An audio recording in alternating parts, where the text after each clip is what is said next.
স্বাগতম জানাই। নার্সিং ও মিডওয়াইফারি অধিদপ্তরের বিশাল একটি নিয়োগ তারা ছাড়ছে।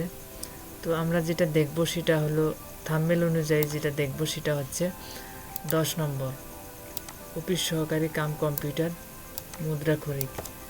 এখানে দেখুন যে 16 গ্রেডের এবং বেতন স্কেল ধরা হয়েছে 9,300 এবং 22,490 হলো সর্বোচ্চ। এখানে পদের সংখ্যা 18টি এবং সর্বোচ্চ বয়স ধরা হয়েছে 30 বছর।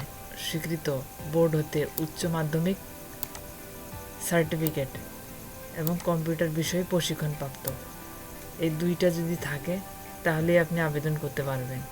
এখানে কোনো স্বীকৃত বোর্ড হতে উচ্চ মাধ্যমিক সার্টিফিকেট বা সমমানের সার্টিফিকেট অথবা ভোকেশনাল বা কারিগরি বোর্ডের উচ্চ মাধ্যমিক পাস থাকলেও হবে এবং দ্বিতীয় যে নিয়মটা দিছে তার কম্পিউটার বিষয়ে প্রশিক্ষণপ্রাপ্ত। তো কিছু নিয়মগুলো দেখার আগে একটু ঘুরে আসি যে আসলে এই যে তথ্যগুলি আমি পড়ছি আসলে এই বিষয়ে অ্যাপ্লাই চলছে কি না বা আবেদন চলছে কি না। তো এটা যদি দেখতে চাই আমরা, আমার ডিসক্রিপশন বক্সে দেওয়া লিঙ্ক অনুযায়ী আপনারা সেই লিঙ্কে ক্লিক করলে এখানে চলে আসবেন। এখানে অ্যাপ্লিকেশন ফর্ম ক্লিক নাও, এখানে যদি আপনি ক্লিক দেন তাহলে ঠিক এরকম একটি পেজ, আপনারা এরকম একটি পেজে চলে আসবেন। চলে আসার পর দেখুন যে আমরা 10 নম্বরে ছিলাম। এই যে 10 নম্বর দেখুন অফিস সহকারী কাম কম্পিউটার মুদ্রাক্ষরিক। এটা যদি আমরা সিলেক্ট করে নেক্সট করি তাহলে দেখুন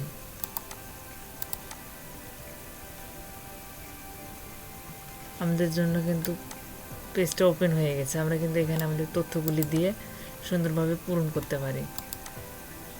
তো ভিউয়ার্স, এগুলো খুবই সিম্পল, আপনারা পূরণ করতে পারবেন। অ্যাপ্লিক্যান্টস নেম, এখানে আপনার নাম, আবেদনকারীর নাম, যেগুলি ইংলিশে লিখতে হবে এগুলো অবশ্যই ক্যাপিটাল লেটার অর্থাৎ বড় হাতের দিয়ে লিখবেন এবং যেটা বাংলায় লেখা আছে সেটা বাংলায় নাম লিখে দেবেন। তো আবেদনটি চলছে ভিউয়ার্স। আমরা একটু এখন এটার একটু নিয়মকানুনগুলো দেখে আসি।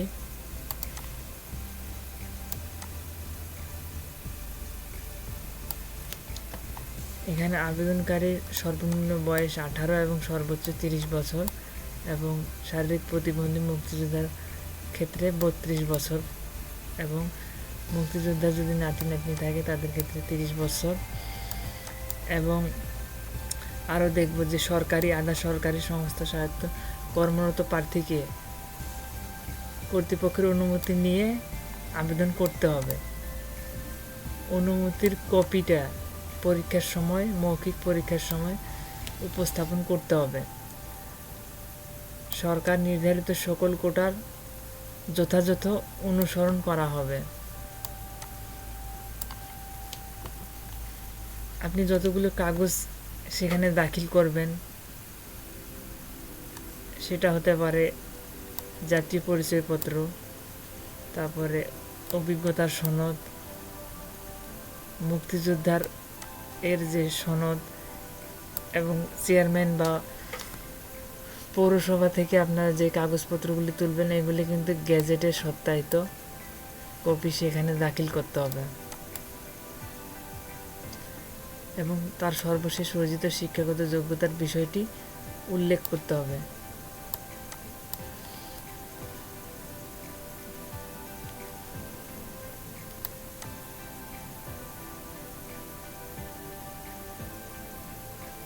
এখন দেখি যে অনলাইনে আবেদন ফিস জমাদান ও শুরুর তারিখ 21 এপ্রিল 2022 সকাল 10 ঘটিকা এবং অনলাইনে আবেদনপত্র জমাদানের শেষ তারিখ 16 মে দুপুর 12টা 2022।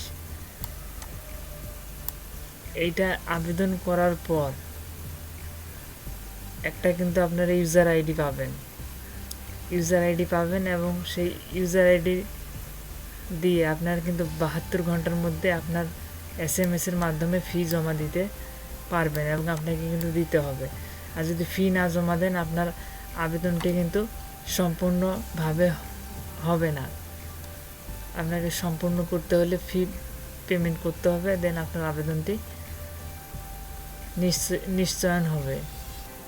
তে আমরা ছবির বিষয়ে দেখি যে প্রার্থীর আবেদনপত্রের প্রার্থী তার স্বাক্ষরের দৈর্ঘ্য হবে 300x80 পিক্সেল এবং রঙিন ছবির দৈর্ঘ্য হবে 300x300 পিক্সেল।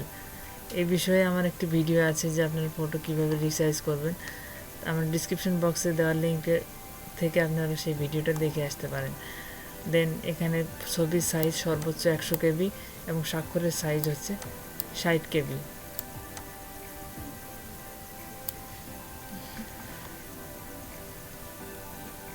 এখানে কিন্তু অনলাইনে সাবমিট করার পূর্বে আপনার সব তথ্য কিন্তু নিজেকে শতভাগ নিশ্চিত করতে হবে যে আপনার এই তথ্যগুলি সঠিক কিনা। এক কপি আপনার মৌখিক পরীক্ষার সময় 1 কপি জমা দিবেন, তার মানে আপনাকে 2 কপি করতে হবে, 1 কপি আপনাকে সংরক্ষণ করে রাখতে হবে।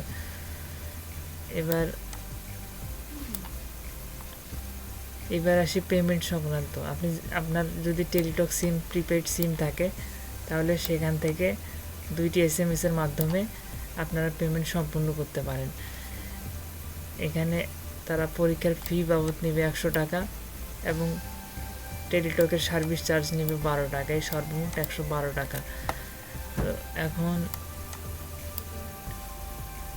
প্রথম যেটা দেখবে SMS এর মাধ্যমে যেটা সম্পূর্ণ করতে হবে, এখানে এক্সাম্পলটা দেখুন।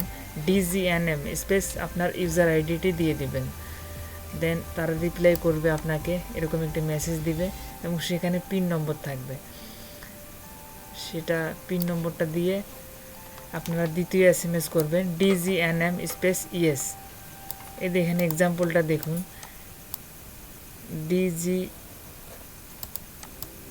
DGNM স্পেস ইয়েস, আর সেই পিন নম্বরটি দিয়ে দিবেন এবং সেন্ড করবেন 16222 নাম্বারে। তারপরে আপনার কাছে কিন্তু এরকম একটি মেসেজ আসবে যে কংগ্রেচুলেশন, পেমেন্ট কমপ্লিট। এই হচ্ছে মোটামুটি বিষয়। আর আপনারা কিভাবে আবেদন করবেন এই বিষয়ে আমার আরও একটি ভিডিও আছে, সেটা আপনারা দেখতে পারেন এবং সেখান থেকে আপনারা সহজে আবেদন করতে পারেন। তো চলুন ভিউয়ার্স, আর দেরি না করে আবেদন করে ফেলুন। যদি এইসব ক্রাইটেরিয়া মানতে যদি আপনি রাজি হন এবং আপনার এই বিজ্ঞপ্তিটি যদি পছন্দ হয়ে থাকে তাহলে আবেদন করে ফেলুন। ভিউয়ার্স, এখানে কিন্তু একটি কথা বলে রাখি, যে সকল জেলা থেকে আবেদন করার প্রয়োজন নাই এই নিয়ম কিন্তু তারা কিন্তু দিয়ে দিছে।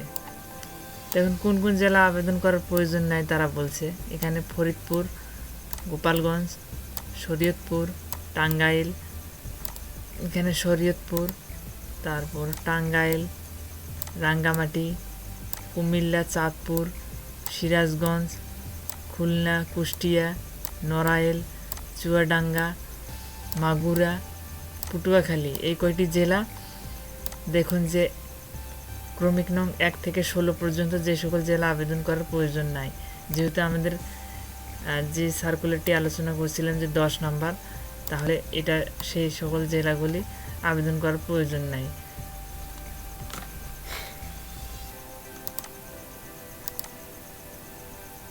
তো ভিডিওটি দেখার জন্য এবং সাথে থাকার জন্য ধন্যবাদ সবাইকে।